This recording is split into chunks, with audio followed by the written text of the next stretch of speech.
So the next talk is by Wyeth Greenlaw, and it will also be about networking. If I'm informed correctly by the program, the title will be Towards a Verified Minimal IPv6 Network Stack Implementation. And here we go. Great, thank you. Hello everyone, my name is Wyeth Greenlaw Rollins. I'm a fourth-year undergraduate student at Lewis and Clark College in Portland, Oregon. And I'm here in collaboration with Ilan Kagi to present our work towards a verified minimal IPv6 network stack implementation. This talk comes after one given by Ilan last year in Munich, and today I'll be sharing our status and the progress we've been able to make since then. To give, I sort of only had a few minutes scheduled, so this is rather short, but to give a bit of background of what we're doing here, we're looking to build an embedded cyber-physical system in the form of a network or a temperature sensor connected to a network to allow for remote monitoring and remote alerts. Some of the motivation comes from our biology department at our institution. We have faculty who wish to monitor their lab equipment, incubators, aquariums, and the like, and be able to do this in a reliable remote manner. But more important for our conversation here today is we're looking to bring a fully verified network stack implementation to the SEL4 community. In terms of the verification process that we're looking to go through, we're following sort of the tried and true method used on SEL4 itself, and that we have a C implementation of our network stack, and then, as we heard in the last talk, a handwritten specification, as the RFCs, they describe the behavior, but they are not a formal specification. And then we're using Isabelle and a proof theorem helper to prove our implementation against this specification. Now, as we've been going through this design process, of course, there are a number of guiding principles that we've been following. It was set up wonderfully yesterday by Gernot's presentation in that security should not be an excuse for poor performance. So we want to be fast, we want to be secure, and we don't want these two things to cloud each other. To that end, we're writing in C, and we're operating on a zero-copy architecture with static allocation of the buffers that we need. Additionally, we're really trying to adhere to a strong separation of concerns, and a networking stack really sort of lends itself quite well to this design practice, in that each layer can be separated with communication afforded via queues. And we're looking to maintain that not only in our implementation, but also when it comes to our proofs to make it easier to reason about. So if we're not too tired at looking at labeled boxes, we have a bit of a view of the architecture of our prototype. So we are building on top of the now called micro kit. And then besides that, the main thing to look at is our networking stack itself. There are a number of drivers that we need to write for our prototype, including one for our thermal sensor, as this is our sort of test vehicle. But also, we need timer support on the embedded systems that we're building for. When it comes to the NIC driver, we do plan to do this ourselves, not only to gain the experience, but to make sure we're integrating our stack well with the forthcoming device driver framework. But at the moment, we're borrowing a driver from Lucy at New South Wales.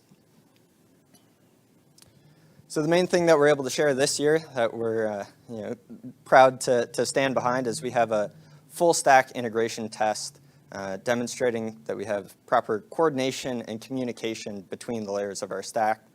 This is done in the form of a ping-like application. For the moment, this is being run on a Linux host, and we're using raw sockets on Linux in order to bypass Linux's own network stack implementation. So we are able to build an ICMP echo request, send it down through our networking stack, wrap it in the requisite headers and trailers that each layer requires, before sending it to this raw socket to simulate sending it to another node, before receiving a proper echo request and parsing it up through our network stack. Now, to sort of go back to what I was mentioning before, when we're able to make this all available, we're shooting for a December timeframe, we've really been able to and tried to strip away all of the sort of unnecessary features and behavior of typical networking stacks, especially IPv6 networking stacks. And this has really demonstrated sort of the simplicity and a bit of the beauty behind the OSI network stack layout.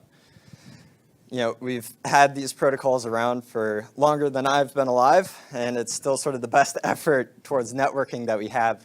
And so we're really trying to adhere to that original simplicity that was built into these designs. Like I mentioned, all of our layers are operating on a zero-copy architecture. So we have our buffers, you know, pre-allocated with all the space they need in order to fit a full Ethernet frame. This means that when we're going and need to prepend or append any headers or trailers that one layer may need to apply, we can do this simply through a bit of pointer reference tweaking and avoid any unnecessary copies. Now, since we're pure IPv6, we don't have any sort of ARP implementation, as that was superseded in IPv6 by ICMP and neighbor discovery. To speak a little bit to where we are on this, for the moment we're assuming sort of a static network configuration, and that addresses for any nodes on the network, on the local link, are pre-configured ahead of time as to avoid any need for duplicate address detection or some of those additional functionalities that come with NDP. However, we are looking to add the support as we go along in order to make the system a bit more dynamic. But for the moment, as we've all learned throughout the few days here, static is much easier in terms of our ability to reason about it. So where are we today? Well, our code is complete, aside from a few aspects of neighbor discovery, but we intend those to sort of be a modular extension to our system. And we've been able to demonstrate that we have a good basis or good trust in our system, that communication and coordination between layers is acting as we would like it to. In terms of our verification story, proving a full networking stack like we heard in the last talk is quite a daunting task. Most of our verification efforts have been towards fragmentation and reassembly of datagrams. And in terms of hardware support, we're focused and tested on the Odroid C2 and the IMX8, as we've been able to get these in our lab, and they also have quite strong support from the community. Like I mentioned, we're shooting for a December timeframe and an open source release then. So hopefully we'll have some more artifacts to share with you then. But now I will open it up for any questions.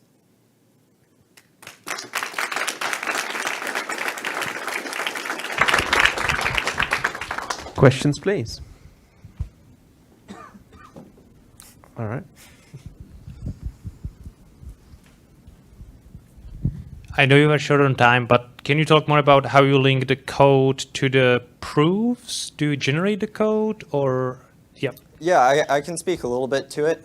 I would direct some more detailed questions about that to Alon. My focus has mainly been on implementation. But we have our C implementation, and we are hand translating that into Isabelle HOL, and then using the theorem prover to prove it against the specification that we're writing as well. But for more detail, I'd say find us after the talk. Any further questions? We need at least one more. All right.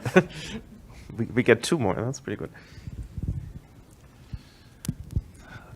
So I saw you were mentioning that some of the logic was based off of CSP, and since we're talking about a network communication here, I'm curious, is the goal, I guess, to then have like a end-to-end proof that data data is not lost unless certain conditions are met or something like that, or?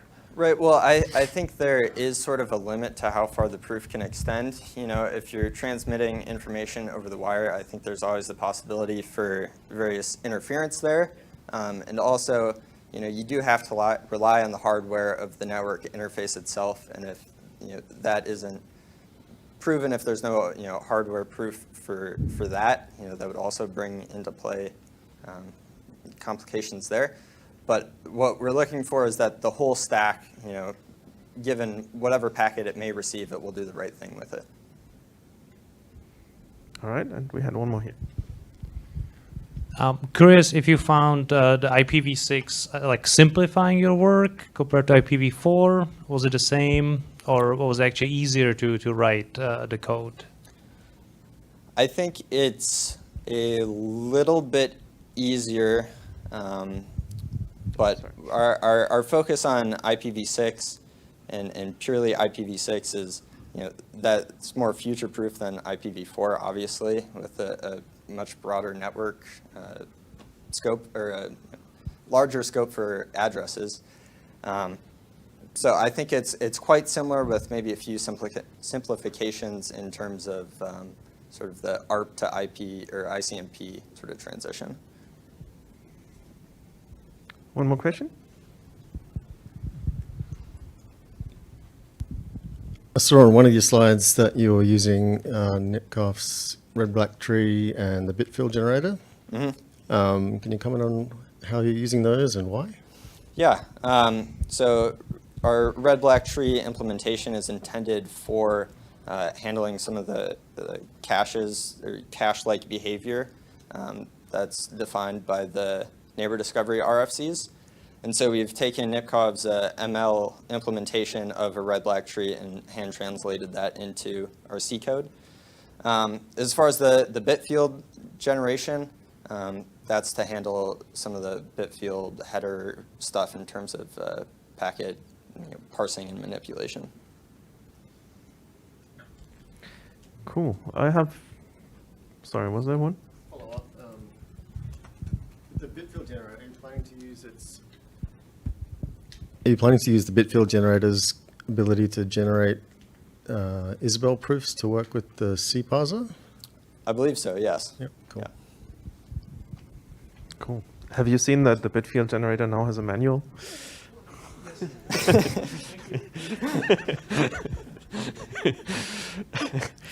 A similar question, actually. So you guys are one of the earlier users of the microkit, I think. You've been experimenting with it quite a while. Do you have any feedback on how the journey has been so far? I think I would express some of the similar kind of frustrations in terms of the earlier sort of core platform versions. Sort of some of to me it felt like there was sort of a broad mix of documentation sort of spread out in different places. So I am excited to sort of revisit and look at how that's matured with the rename of microkit. The rename itself hasn't improved the documentation. Well, yeah, but with sort of that recent work, there has been improvements there. Yeah. So I hear. No, Ivan has done a lot of work on documentation. That's cool. All right, thank you very much. Thank you.